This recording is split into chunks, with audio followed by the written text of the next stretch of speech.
Hello नमस्कार, मी शीतल तुमचं मनापासून स्वागत करते. आज होतं बाप्पांचं विसर्जन आणि त्यासाठी म्हटलं चला मस्तपैकी पुरी भाजीचा बेत करावा. तर हा जो नारळ आहे ना, तो नारळ ना मी गरम करायला गॅसवर ठेवला होता आणि म्हटलं चला बघूया आपण ट्राय करावं हे नारळ यातून निघतोय का म्हणून. इकडं पुरीचं पीठ मळून घेतलं, कुकरमध्ये बटाटे उकडायला टाकले आणि नारळ थंड झाला की ते काढायला घेतलं. तर खरंच ते निघलं बरं का हो. बघा मस्त असं ना चाकूने मी अलगद फिरवलं की ते लगेच निघलं. तर इकडं बघा बटाटे उकडून झाले होते, थंड झाले की म्हटलं चला आपण मस्त अशी भाजी तयार करावी. आता भाजीसाठी इथं मी कांदा टोमॅटो बारीक कट करून घेतले, आलं लसूण पेस्ट टाकली आणि ओला नारळ आणि काजू याची पेस्ट करून टाकली. बटाटे उकडून टाकले. हे फ्रोझन मटार मी इथं वापरलं. 1 मिनिटभर याला चांगलं हलवून घेतलं.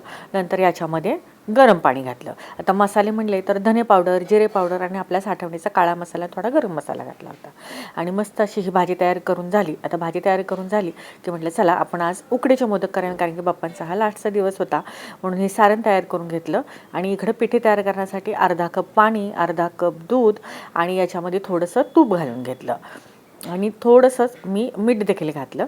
आणि इथं बघा सुगंधी मोदक पीठ ना मी हे डीमार्टमधूनच रेडीमेड आणलं होतं.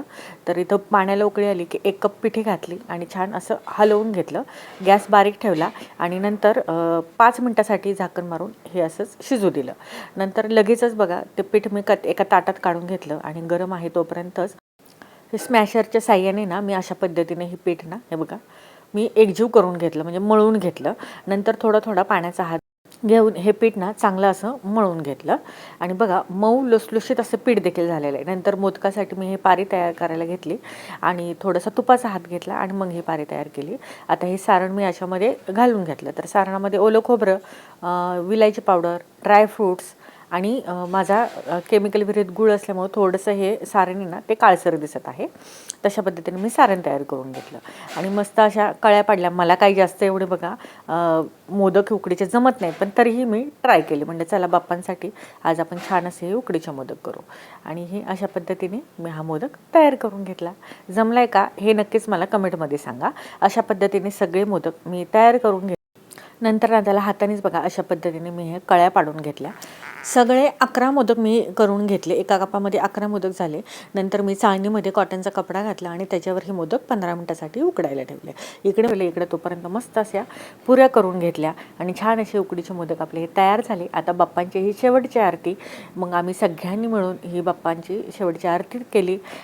विसर्जन ना आम्ही ठरवलं होतं की सार्वजनिक जो हौद आहे तिथंच करायचं, म्हणून आम्ही तिथं गेलो आणि ह्या हौदमध्ये आम्ही 3 वेळा बाप्पांचं विसर्जन केलं. नंतर मूर्ती आम्ही बाजूला नेऊन ठेवली, कारण की ते परत ते मूर्ती घेऊन जातात म्हणून.